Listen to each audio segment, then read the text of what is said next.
How's it going, everybody? And what's up, my fellow Hayskate Nation and other people that are going to probably be watching this video? And if you clicked because of the title of this video, then welcome to the channel. My Kcon experience this time around was actually great. I know I made a video last year for those who are subscribed to me that my Kcon experience was really horrible because of the pit. But this year was like the entire opposite, and I think it was like the best Kcon for me personally since 2016. I've been to each Kcon as of 2016, from 2016, 2017, 2018, 2019. I think this might be the best. Like, they rival each other, 2016 and 2019. I'll get into everything little by little, starting from the convention, and let's just kick it off from there. So I went to both days of the convention, and man, I think that's exactly what Kcon needed, was to have the convention indoors, because that did wonders, dude. Like, they had so many like activities going on, and everything felt so organized, and everything was just so like, I don't know. I think that's what legit what Kcon needed, because everybody was just dying in the heat. Like, if you guys are from New Jersey and New York and other places, or if you've attended Kcon New York, even though it was in New Jersey, it was freaking hot outside. It was hot as shit, and if it's not hot, it's just freaking thunderstorming each time that it happens there. But it finally took place indoors, and I really think that they deserve a thumbs up. The Java Center is massive. It's freaking beautiful in the inside. Everything was so beautifully. They had like different floors for different things. So, like, they had a whole section for panels separate from the convention itself. Then they had like the place where you go to the meet and greets and stuff like that. If you guys been to the Java Center, you would know what I'm talking about if you've been to Kcon. And man, they had different stuff, like from the Toyota booth all the way to the Kcon station, where I was at, honestly, like 98% of the time. I didn't even get to go to a panel because there was so much stuff going on. And I really recommend you, if you really want to go to Kcon, to at least go to the convention, to just get a taste of like the whole K-pop madness that happens. And it's a lot of K-pop stuff that goes down. Now, going back to some of the stuff from day one, when I saw let me see, when I went, because I was mostly there to support my friends, Colony Crew. They were a dance crew that performed in one of the 6 finalists on the Kcon stage. And they did amazing, by the way, so did everybody else. But one of the highlights was that freaking ATEEZ gave out the award, you know, unannounced. They weren't even scheduled to be there. They gave the award to the winners and stuff. And that was just pretty dope. As well as, and the next day it was Promise 9. They gave it to the vocalist winners and stuff like that. And what else? Oh yeah, too, like Coco. And let me see. Oh yeah, I met a lot of YouTubers.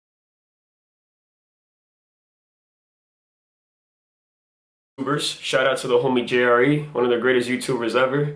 Although I disagree with a lot of the stuff that he does say, I do respect him for what he stands for, and he seems like a chill person. And each time I met him, he's just the nicest person, very humble, very kind.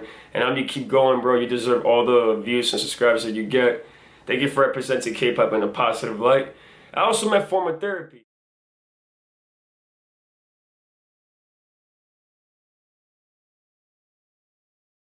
Like, my friend Justin was actually the one that like put me on to Former Therapy, and his breakdowns of stuff is really awesome. Like, it's really good. If you guys really want to hear it, not from a fan perspective, but from more from a producer, you guys should go check him out, Former Therapy. I'm pretty sure if you're going to my video, you definitely have heard of him though. So I don't know, you know, it's just whatever. And then I met Gay Pop.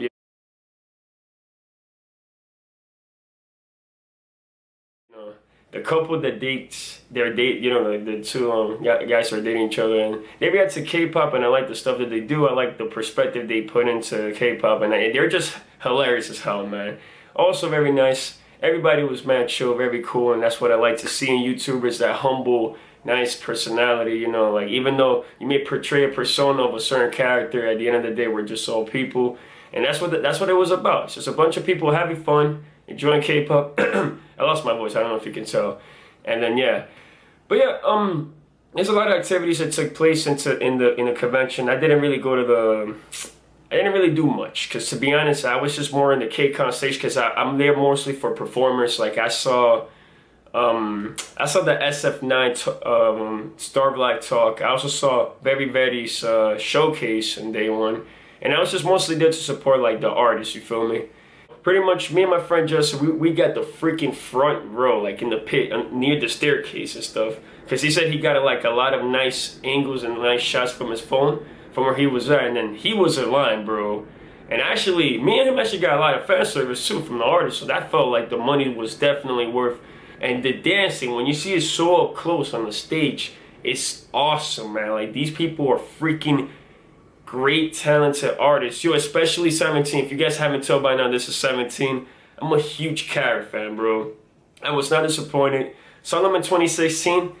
2019, they're still as amazing as ever. And, bro, they were freaking amazing. Like, yo, I lost my voice in that part of in the last 20 minutes of the Kcon. I swear to God, I was just screaming and singing everything from, like, I mean, I was getting lit to Promise Night too, but you just see it how it just comes to mind.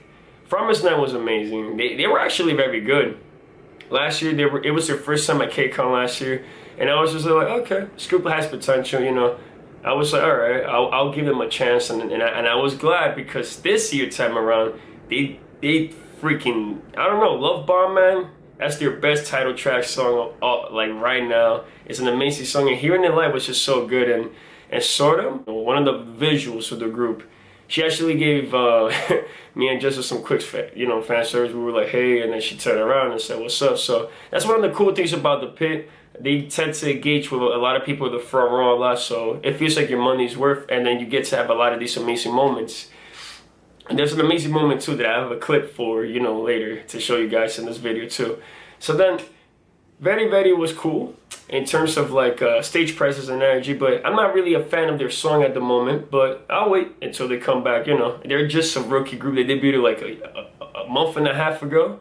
I like their showcase at the Kcon stage though. When they perform Monster, BTS DNA, and Tamus One, you could just tell these guys have a lot of potential and they're hungry for it. And then who else? Oh, G-Idol. G-Idol was amazing. Hearing La Ta Ta was freaking fire. And Han is my favorite from them, honestly. Han was just that eerie, dark instrumental, hearing it live with their vocals. It was just so good, and they're such great dancers, especially Soojin. And I like Soyeon's stage presence. And even though Shuha has like very little lines, I know a lot of G-Idol fans complain about that a lot, but she be having some of the more iconic lines, to be honest. Even though she be saying like 2 to 3 words. It's all about G-Idol. I saw them like 4 times yesterday, like everywhere, which is what I'm saying. You guys should go to the Kcon convention because you will definitely see someone for sure. I saw them at the Toyota booth. I saw them at the Kcon stage. No, they weren't at the Kcon stage. I saw them at the Dance Jaga. My friend met them at the freaking, he did a high touch with them. He said they're all gorgeous and beautiful. And then I saw them live for 30 minutes on stage, and they were amazing. Then they came out to do a Chicago musical, which was pretty dope because it's something different, That's what I like about G-Idol. They don't stick to one specific concept. It consistently changes nonstop. And then who else? SF9, you sexy motherfuckers, bro. Yeah, you guys are fire. I've been liking you since 2017. I'm not sure when you guys made your debut, but ever since your title track with Roar, I've always been like, always keeping up with you guys. Yo, Roar one? I forgot. He was wearing all black with like a black leather jacket, crop top or whatever. He's an amazing dancer, dude. And his like facial expressions are they're so like accurate. Like he looks like he's enjoying himself a lot when he dances, and it makes you get more lit to the song because it's like he has that stage presence, and everybody in their moms and SF9 is starting to lift and shit. And they looking mad masculine and shit. I see that. Oh, and I forgot something real quick. There was a part of the concert where they had like a cover dance or whatever. They've done that also day one. Like AT's did Drake's and Travis Scott's Sicko Mode, and I forgot who else. Oh yeah, and the boys did whatchamacallit, Billie Eilish's Bad Guy. So for day 2 when I went, Very Very did Bruno Mars's 24K Magic, which was freaking awesome. And who else? What else? I'm forgetting something. If I remember, I'll just bring it up. But oh yeah, freaking Promise Night cover Red Velvet's Red Flavor, which was cool to see, seeing them pay respect to the veteran idols, or the idols that have been around for much longer, the more established ones, I guess the more seasoned ones. And although I'm not a fan of Red Flavor, just seeing Promise Night do it was just pretty dope. And then SF9 doing EXO's Love Shot was just crazy, because I've never seen like I'm always seeing dance covers of people who do Love Shot, but I never seen a K-pop star do it. I would like to see EXO do it, but shit, they haven't been having a concert here in a minute, so who knows when they'll definitely come back and shit. So seeing SF9 do Love Shot was pretty dope. What else? Oh yeah. And then they did Jealous, which is my sister's favorite song by SF9. My sister Maria, she really likes that song. She played it all summer last year, and that Michael Jackson type of tribute dance that they have in that song, awesome, freaking amazing. And now, getting to 17. 17 was freaking, oh man, it just makes me, this is why I like K-pop, because on moments like this, they perform a few songs. They perform Clap, they perform the Come Closer. I forgot the name of that song, to be honest. I don't know why, although yeah, anyways, they perform Adore You, they perform Moonwalker. Oh yeah, they had like sometimes, oh, one thing about Kcon that I want to mention, they sometimes came out in different orders. Sometimes they would come out in subunits or 3 people. Oh, I forgot about F6. How could I forget? F6 was dope, bro. That debut song is fire, and Daehui and this guy, the other dude from 101, his flow is amazing, and even though he was hurt and he was injured, he still managed to come and try to provide the best of his ability to give the fans exactly what they want. And I respect stuff like that, you know, as long as he's not trying to hurt himself, trying to dance forcefully injured, you know, he's just sitting down. Like, you just gotta respect stuff like that. So F6 was dope. And what else? Oh yeah, 17, going back to 17 real quick. Man, they brought the roof off the place. Every time I've been to like Kcon, if it's like the bigger groups, like, I don't know, NCT, 17, and BTS, groups of that nature, they just, the fans, you can just tell the frenzy, you know, the fandom, they just become so rabid. I was in the front of the barricade, luckily, this time around, and everybody was pushing me and my boy Justin to the front. Like, we were in the back, we felt like we were gonna get squished, but luckily, since we've been going to the damn gym, we prepared for this shit, and we were ready for all yeah, bro. Like, it didn't really ruin the experience for me, but you can just feel it. That's one thing for the pit. I will warn you guys, if it's a big-ass group like that coming, get ready, because they go insane. They just lose their shit. Like, they go crazy as hell.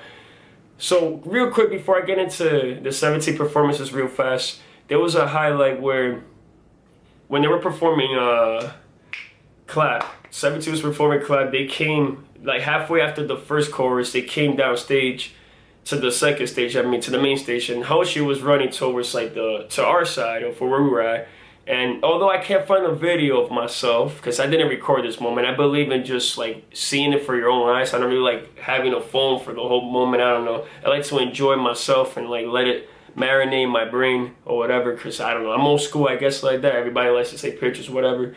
Hoshi came, and he deadass gave your boy a pound, bro. I was like, you know what? Because he was like mad close to the stage, and I'm gonna put the clip right here. And he just said, I don't know, man. That really like made the moment really good. Like, it made Kcon twice as better. And I know for some people they'll be like, but he just gave you a high five. I'm like, I don't know, man.